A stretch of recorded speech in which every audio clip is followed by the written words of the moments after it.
Bende Mataram. Audiobook, novel silat. Cerita, H. Praktikto.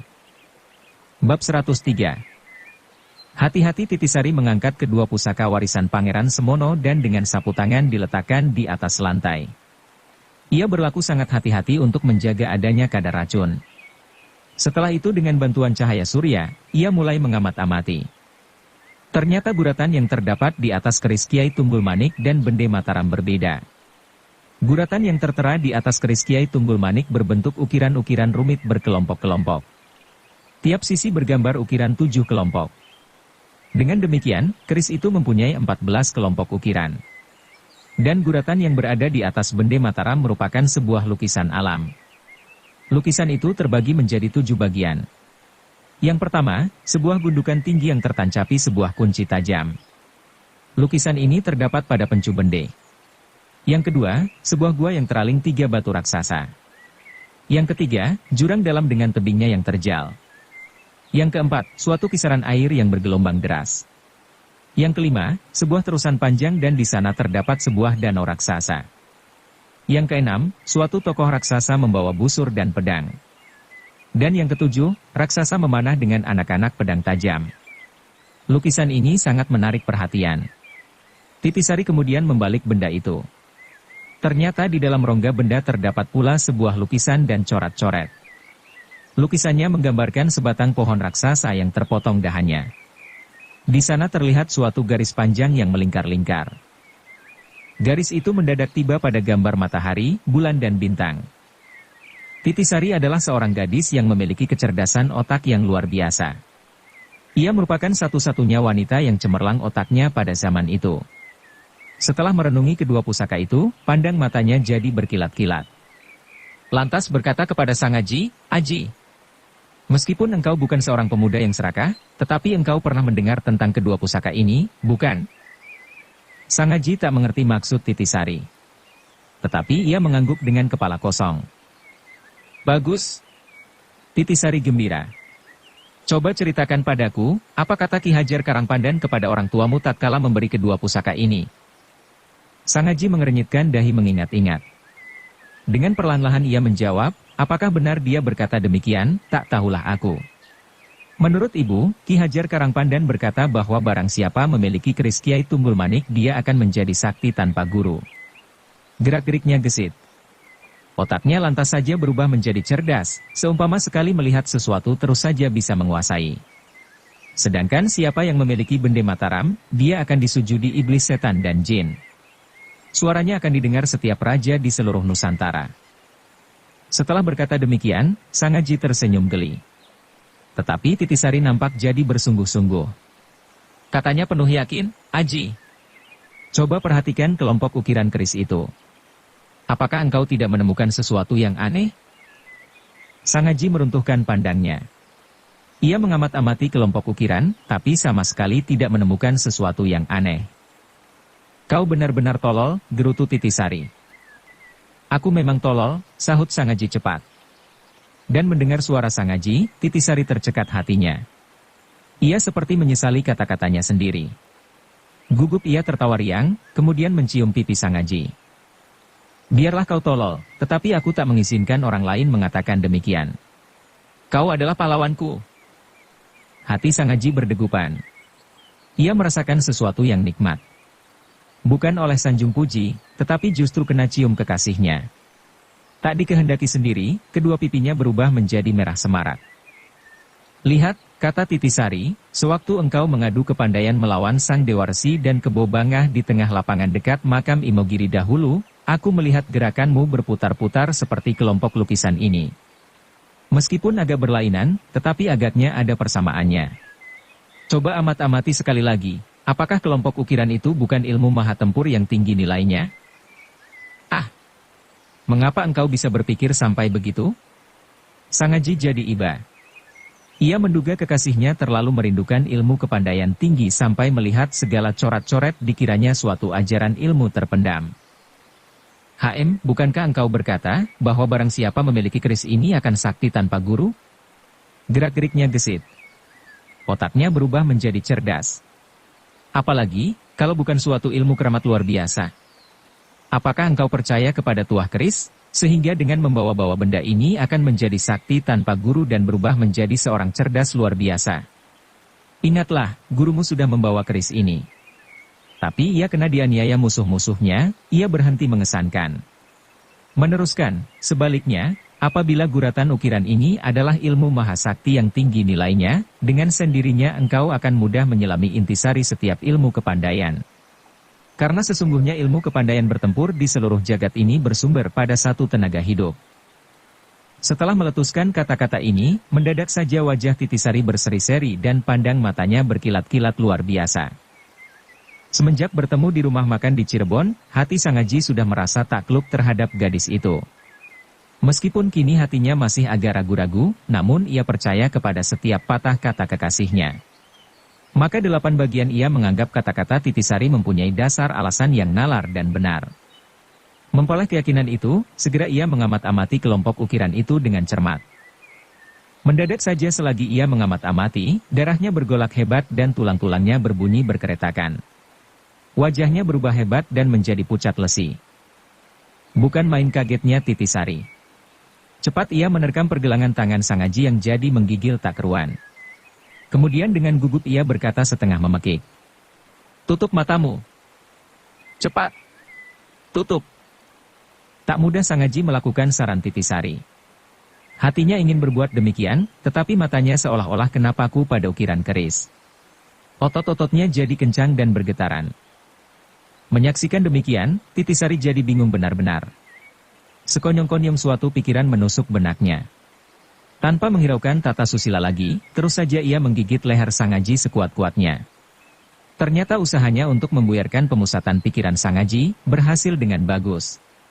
Perlahan-lahan guncangan tubuh Sang Aji kian pudar, ia dapat menutup mata dan dengan memaksa diri ia mencoba menyalurkan napasnya yang jadi tersengal-sengal. "Benar. Benar," katanya tergagap-gagap. "Baiklah. Untuk sementara, jangan pikirkan hal itu. Tenagamu masih lemah dan kesehatanmu belum pulih," sahut Titisari. Sebenarnya ia harus bangga karena terkaannya benar. Tapi melihat kekasihnya jadi bersengsara, ia jadi tak menginginkan lagi kata pembenaran. Bahkan dengan setengah menyesal, ia mendepak kedua benda itu ke pinggir. "Mengapa kau?" sanggah Sang Aji. "Kesehatanmu harus pulih dahulu," potong Titisari. "Tentang guratan pada alas bende Mataram, biarlah perlahan-lahan kita pecahkan. Sekarang lupakan semuanya. Apabila kesehatanmu telah pulih kembali, kukira belumlah kasep untuk menyelidiki lagi." Dengan mengeraskan hati, Sang Aji mencoba menghapus semua coret-coret dari ingatannya. Hal itu sebenarnya tidaklah mudah dilakukan. Untung, hati pemuda itu polos dan sederhana. Perlahan-lahan tapi pasti, angannya kembali bersih dari suatu ingatan. Dan tak lama kemudian ia tenggelam dalam semadinya. Tetapi sebenarnya apakah yang menyebabkan Sang Aji tergetar, begitu melihat lukisan ukiran itu? Begini, seperti diketahui, Sang Aji pernah menerima ilmu ciptaan Kiai Kasan Kesambi yang berpokok kepada huruf Jawa. Betapa hebatnya ilmu itu, sama sekali tak diketahui dan disadari sebelumnya. Ia hanya berlatih membabi buta, bagai seorang buta huruf ingin berkirim surat kepada kekasihnya dengan menghafal lekak-lekuk huruf yang harus dipahami dan dihafalkan dahulu. Hasilnya sudah barang tentu kurang memuaskan. Tetapi karena tekunnya, lambat laun huruf yang dihafalkan itu bisa berbunyi juga di luar pengertiannya sendiri. Demikianlah, semenjak itu dia mulai bisa menangkap tenaga saluran siul bermantra yang diletupkan dari mulut Kebo Bangah, Adipati Surengpati dan Gagak Seta. Tatkala Kebo Bangah dan Gagak Seta bertempur mengadu tenaga siul, ia menekuni dengan diam-diam. Bahkan, karena perang siul itulah dia mulai bisa memahami rahasia ilmu ciptaan Kiai Kasan Kesambi. Lantas saja dia bergerak-gerak dengan tak disadarinya sendiri sampai-sampai mengherankan Kebo Bangah, Adipati Surengpati dan Gagak Seta. Demikianlah, kali ini dengan cara seperti tatkala memahami perang siul antara para pendekar sakti, ia merenungi coretan ukiran keris Kiai Tunggul Manik. Angannya dipusatkan dan mengikuti garis jalur tiap ukiran yang berlekak-lekuk mirip huruf Jawa. Dan tiba-tiba saja darahnya jadi bergolak. Semenjak ia kena cekik Bagas Wilatika, dalam dirinya timbul suatu perubahan mendadak. Getah sakti Dewa Daru melebur diri dengan gumpalan tenaga sakti ilmu Kumayan Jati dan Bayu Sejati. Dengan bersatunya ketiga unsur ilmu sakti itu, darah dan daging Sangaji jadi perasa. Jangan lagi sampai kena teraba. Memusatkan pikiran saja, ketiga ilmu sakti yang sudah bersatu itu terus saja mengadakan reaksi secara wajar. Sebenarnya hebat peristiwa itu. Malahan terlalu hebat, andai kata Sangaji dalam keadaan segar bugar. Sebaliknya, tubuhnya masih belum bebas dari derita luka parah. Seumpama Titisari tiada cepat-cepat menyadarkan, pasti nyawanya melayang. Karena pergolakan yang terjadi dalam dirinya hebat luar biasa sampai tubuhnya berguncang-guncang. Tatkala mendengar sanggahan Titisari, cepat ia sadar dan segera akan merenggutkan diri. Tetapi sifat getah sakti Dewa Daru dan ilmu sakti Kumayan Jati amat bandel. Sekali memperoleh jalannya, tak mau sudah sebelum meletup keluar. Dalam kebingungannya, ia mencoba membendung dengan sifat ilmu Bayu Sejati. Namun usahanya tak berhasil. Mendadak saja, Titisari menggigit batang lehernya. Inilah suatu peralihan yang menyelamatkan nyawanya. Karena dengan datangnya serangan dari luar, secara otomatis getah sakti Dewa Daru dan ilmu Kumayan Jati berbalik arah. Dengan demikian, terlepaslah Sangaji dari bahaya maut. Kemudian dengan perlahan-lahan, ia membuyarkan segala ingatannya dari guratan ukiran, keris Kiai Tunggul Manik. Melihat Sangaji memperoleh ketenangannya kembali, Titisari menarik napas lega. Tetapi selagi dadanya agak menjadi longgar, suatu hal yang mengejutkan terjadi lagi. Dari ruang bawah ia mendengar suara setengah menjerit. Suara apakah itu? Aku mendengar suara seorang perempuan sedang berbicara. Itulah suara Sanjaya yang tadi bersembunyi di serambi belakang, tatkala pasukan kompeni Belanda tiba di benteng. Ia mendengar suara Titisari dan suara gemelontangnya benda logam kena tendang. Ah, kalau kau mendengar suara, masakan aku tak mendengar, kata Nuraini. Sebenarnya gadis ini mendengar suara di atas loteng. Dengan cepat ia segera mengenal suara Titisari. Diam-diam hatinya tercekat, ia menduga ada sesuatu yang tak beres. Karena itu ia tak menginginkan Sanjaya bertemu dengan dia. Masakan aku sudah tuli sampai pun tak bisa membedakan suara angin dan manusia, sahut Sanjaya. Melihat kesan muka Nuraini, mendadak saja timbullah kecurigaannya. Tak terasa terloncatlah perkataannya. Hai, apakah dia berada di sini? Setelah berkata demikian, dengan cepat ia mendaki tangga. Sanjaya, masakan engkau membiarkan aku berada di sini? Nuraini berseru, ia mencoba menyanggah kehendak Sanjaya hendak menjenguk loteng. Sanjaya adalah seorang pemuda yang licik dan licin. Menurut kata hatinya, ingin ia menerjang loteng itu untuk memperoleh kepastian.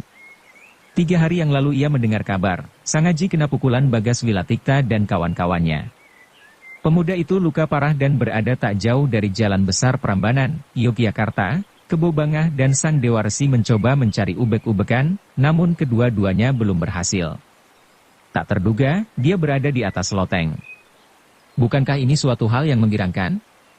Semenjak bertemu di Pekalongan, Sangaji merupakan duri baginya.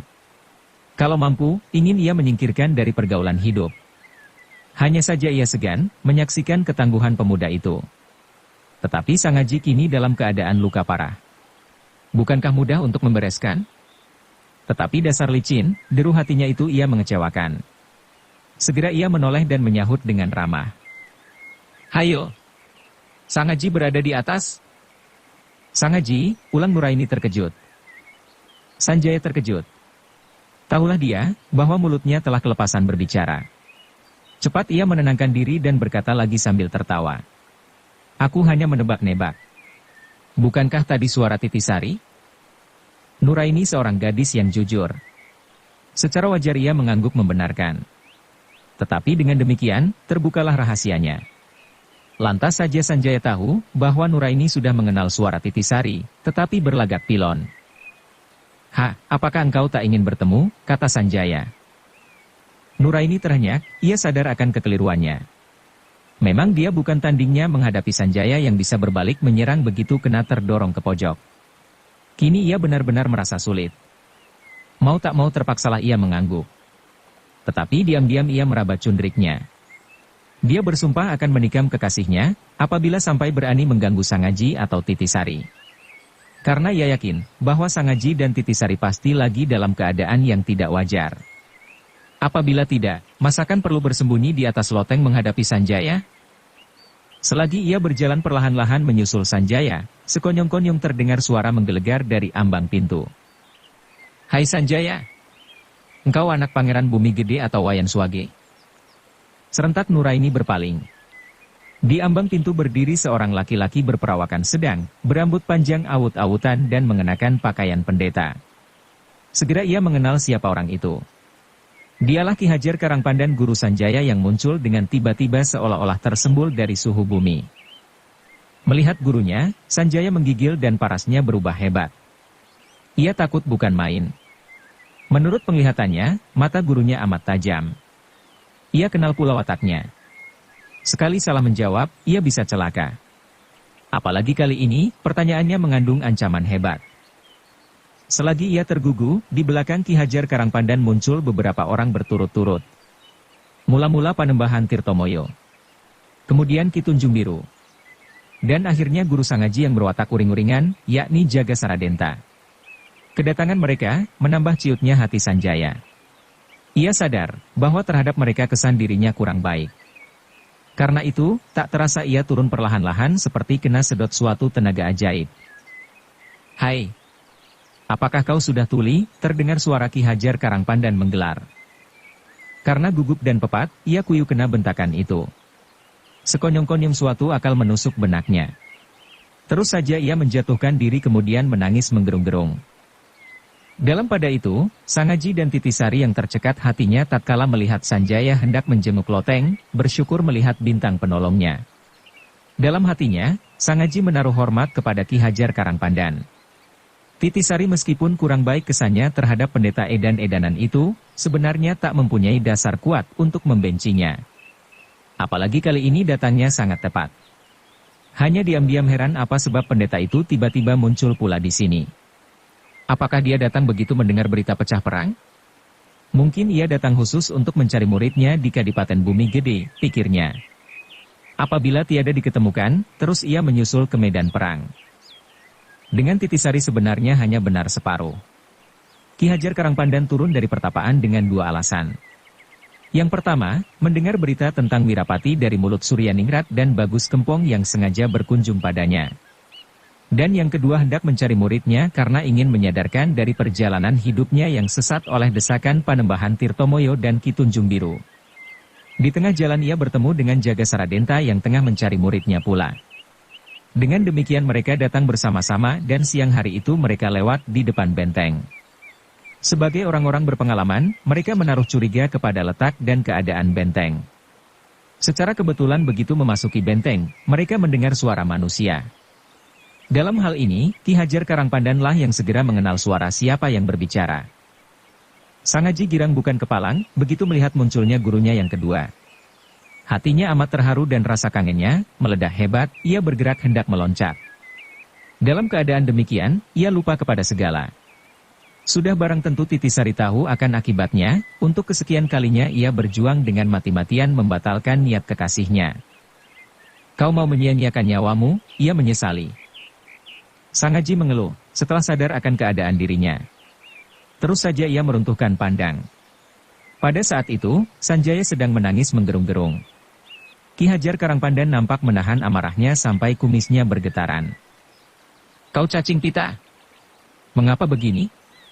Kau murid Hajar Karangpandan masakan gampang meruntuhkan air mata, damprat pendeta edan-edanan itu. Sanjaya mengeluh, kemudian menyahut. "Guru boleh menghancur leburkan tubuhku. Dan aku takkan mengeluh. Sebaliknya aku menangis karena memikirkan nasib saudaraku Sangaji." Semenjak kapan kau memikirkan dia?" potong Ki Hajar Karangpandan. Sanjaya tak menggubrisnya, ia meneruskan keluhannya. Menurut warta ia luka parah. Sampai kini, tak ada seorang pun yang mengetahui keadaannya. Aku berusaha mencarinya, agaknya aku pun takkan berhasil. Mendengar keterangan Sanjaya, Ki Hajar Karangpandan berbimbang-bimbang. Hatinya menyaksikan keterangan muridnya yang dikenalnya berwatak licik dan licin itu. Tetapi di situ terdapat pula Nuraini. Terhadap gadis ini ia mempunyai kesan lain. Pikirnya, apakah gadis ini sudah berhasil merubah perangainya? Itulah harapannya pula. Ia mendengus. "Kau bilang Sangaji luka parah. Kenapa? Bagaimana aku tahu?" Kalau kau tak tahu apa sebab engkau yakin dia luka parah. Karena Adipati Surengpati tiba-tiba muncul pula di sini, dia pun mencari Sangaji dan kukira dialah yang melukainya. Apakah kau bilang? Bentak Ki Hajar Karangpandan. Hatinya yang mulai reda melonjak lagi. Titisari dan Sangaji heran mendengar ocehan Sanjaya. Terang sekali pemuda itu lagi mencari kambing hitam. Mengapa dia menuduh ayahmu? Bisik Sangaji heran, ia adalah seorang pemuda yang jujur dan mulia hati. Karena itu tak pernah menyangsikan keterangan seseorang. Ia mengukur tiap orang bagai pengucapan hatinya sendiri. Saudaramu yang tercinta itu memang hebat, tungkas Titisari mendongkol. Pastilah, dia kemarin memperoleh kabar dari para pendekar undangan ayah angkatnya. Dan begitu teringat keadaan para pendekar yang runyam, terus saja ia menimpukan kecurigaan Ki Hajar Karangpandan kepada Adipati Surengpati. Dalam pada itu, mendengar Sangaji luka parah, Jaga Saradenta nampak terkejut. Ia hendak ikut berbicara, sekonyong-konyong muncullah Suropati yang kemarin kena gebah Adipati Surengpati pula. Semalam ia bergulak-gulik tak dapat tidur pulas. Hatinya masih panas terhadap Fatimah dan Gusti Ayu Retnaningsih. Ia berniat hendak mencincangnya sampai takluk kepadanya. Maka pada pagi hari itu, diam-diam ia kembali ke benteng. Dengan hati-hati ia mengintip, karena takut kepergok Adipati Surengpati. Selagi mengintip, tibalah rombongan Ki Hajar Karangpandan. Terus saja ia ikut menimbrung. Guru, Adipati Jahanam itu benar-benar menghina aku di dalam benteng ini. Aku dikatakan tiada harganya sebagai murid guru. Murid kedua Ki Hajar Karangpandan sengaja menyebut Adipati Surengpati sebagai Adipati Jahanam. Maksudnya hendak mengadu. Ia percaya, gurunya akan sanggup membalaskan. Mendengar keterangan Suropati, Ki Hajar Karangpandan tertegun-tegun. Mau tak mau, ia terpaksa mendengarkan ocehan Sanjaya 7 bagian. Terdengar suara Jaga Saradenta. Apakah benar Sangaji dilukai Adipati Surengpati? Sanjaya menegakkan kepala. Samar-samar ia seperti pernah melihat orang itu. Dasar otaknya encer, terus saja ia terbayang kepada pertempuran di Pekalongan. Maka tiada ragu-ragu lagi ia mengangguk. Bangsat! Jaga Saradenta memaki. Apakah Adipati Surengpati sudah kejangkitan sepak terjang muridnya si Iblis Pringgasakti? Watak Jaga Saradenta memang berangasan. Pikirnya pendek cepat. Ia tak bisa memikir jauh seperti Wirapati. Dahulu, hampir saja ia membunuh Sangaji karena suatu dugaan belaka. Kali ini demikian pula. Dendam kesumatnya terhadap Pringgasakti bukan main besarnya. Karena membenci dan mendendam kepada Adipati Surengpati sebagai guru iblis itu. Ucapan dan sikap Jaga Saradenta itu berpengaruh besar terhadap Ki Hajar Karangpandan. Pendeta edan-edanan itu terus saja tertawa terbahak-bahak. Lalu meledak. Nama Adipati Surengpati sejajar dengan pendekar-pendekar sakti Kiai Kasan Kesambi, Pangeran Mangkubumi Pertama, Kiai Haji Lukman Hakim, Gagak Seta, Kebo Bangah dan Pangeran Sambernyawa. Di antara kita ini, belum pernah melihat wajahnya. Aku mengagumi dia. Dan sudah semenjak lama aku ingin berkenalan. Bagus, potong Panembahan Tirtomoyo dengan tertawa. Kau hilaf. Pada zaman Perang Gianti, pernah aku mengenalnya, ia adalah seorang pendekar yang bertabiat aneh. Kau sendiri seorang pendeta berangasan dan angin-anginan. Jikalau engkau sampai bertemu pandang, masakan takkan terbit suatu gara-gara hebat. Hajar. Berpikirlah panjang sedikit. Muridmu Suropati ini, menurut katanya pernah bertemu dan dihina Adipati Surengpati. Tetapi ia selamat dan sehat walafiat. Itulah suatu tanda, bahwa ia menghargai dirimu. Tetapi Ki Hajar Karangpandan tak gampang-gampang kena bujuk. Sekali sudah diputuskan, tiada seorang pun di dunia ini yang bisa menggagalkan. Katanya nyaring, Sangaji adalah anak sahabatku Made Tantre. 14 tahun yang lalu, Tuhan memberi kesempatan padaku untuk menjabat tangannya. Dialah seorang laki-laki sejati yang jarang terdapat dalam pergaulan hidup ini. Keluarganya hancur karena gara-garaku. Kini aku mendengar anak satu-satunya luka parah. Apakah dia terluka oleh Adipati Surengpati? Itu bukan alasanku untuk mencarinya. Aku hanya ingin mendengar keterangan tentang diri Sangaji lewat mulutnya. Itulah kehendakku. Hebat ucapan Ki Hajar Karangpandan itu. Sangaji sampai tergetar hatinya. Dalam hatinya berkata, Ki Hajar menyebut ayahku sebagai sahabatnya. Sudah 14 tahun lebih, ayah meninggal dunia. Namun dia tetap terkenang dan menghormati. Ia jadi terharu. Dengan mata merah ia mengikuti gerak-gerik pendeta edan-edanan itu. Sebaliknya, Titisari mendongkol terhadapnya. Dahulu di Pekalongan ia berkesan kurang baik, kini mendadak timbul suatu perkara baru. Dan rupanya pendeta edan-edanan itu mau menganggap ocehan Sanjaya benar. Keruan saja hatinya panas. Kalau saja tak menyangkut nama ayah Sangaji ingin ia menyumpahi. Tiba-tiba Panembahan Tirtomoyo yang tak menyetujui Ki Hajar Karangpandan hendak menuntut dendam kepada Adipati Surengpati, berkata mengalihkan pembicaraan. Hajar, muridmu kini bersama-sama dengan Nuraini. Apakah mereka sudah kawin? Ki Hajar Karangpandan seperti tersadar. Semenjak ia memperoleh keterangan dari Panembahan Tirtomoyo tentang sepak terjang Sanjaya yang menyia-nyiakan Nuraini, ia berjanji hendak menggunakan pengaruhnya sebagai guru terhadap murid. Ia berkesan baik terhadap Nuraini. Kalau gadis itu bisa merubah tabiat Sanjaya yang buruk, bukankah namanya sebagai guru tidak akan tercemar? Maka segera ia bertanya, apakah kamu berdua sudah kawin? Belum, sahut Sanjaya. Kali ini, dia tak berani berdusta. Panembahan Tirtomoyo tertawa perlahan sambil mengurut jenggotnya. Lalu berkata menganjurkan, sebaiknya kalian harus kawin.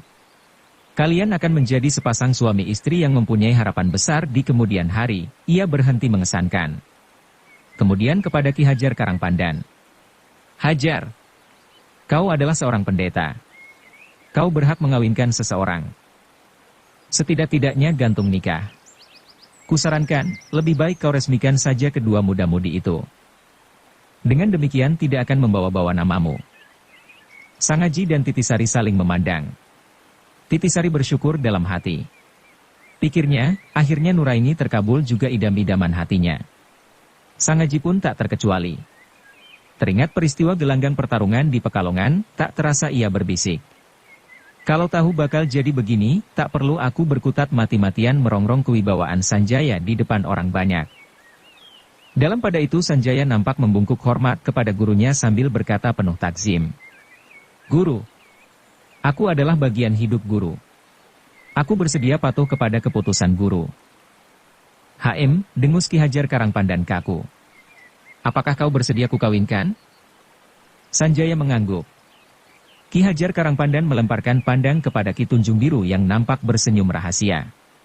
Sangaji jadi geli juga. Ia tahu arti senyum Ki Tunjung Biru. Antara kedua pendekar itu pernah timbul suatu perselisihan berlarut-larut perkara perempuan. Akhirnya mereka bersumpah takkan kawin seumur hidup dan tak mau tahu menahu perkara kehidupan perempuan. Siapa mengira, akhirnya Ki Hajar Karangpandan terlibat juga perkara kehidupan perempuan pada hari itu. Justru terjadi di depan mata Ki Tunjung Biru. Tetapi Ki Tunjung Biru pun tak dapat membebaskan diri untuk bersikap tak tahu menahu. Karena dia harus mau jadi saksi calon pengantin. Selagi mereka saling memandang, mendadak terdengar suara Nuraini. Aku bersedia menjadi istrinya. Tetapi dengan satu syarat.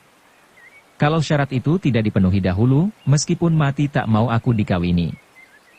Baik Ki Hajar Karangpandan, Panembahan Tirtomoyo maupun Sangaji dan Titisari terkejut semua. Sama sekali mereka tak mengira bahwa Nuraini yang gandrung kepada Sanjaya bisa berkata segalak itu, kesannya mengancam pula. Inilah mengherankan. Kau menghendaki satu syarat. Apakah itu? Ki Hajar Karangpandan menegas. Mertuaku, ayah Sanjaya tewas di tangan Pangeran Bumi Gede. Aku menghendaki agar Sanjaya membawa kepala Pangeran Bumi Gede dahulu sebagai mas kawinku. Kalau hal itu sudah dipenuhi, aku bersedia dikawinkan pada sembarang waktu. Bersambung ke bab 104.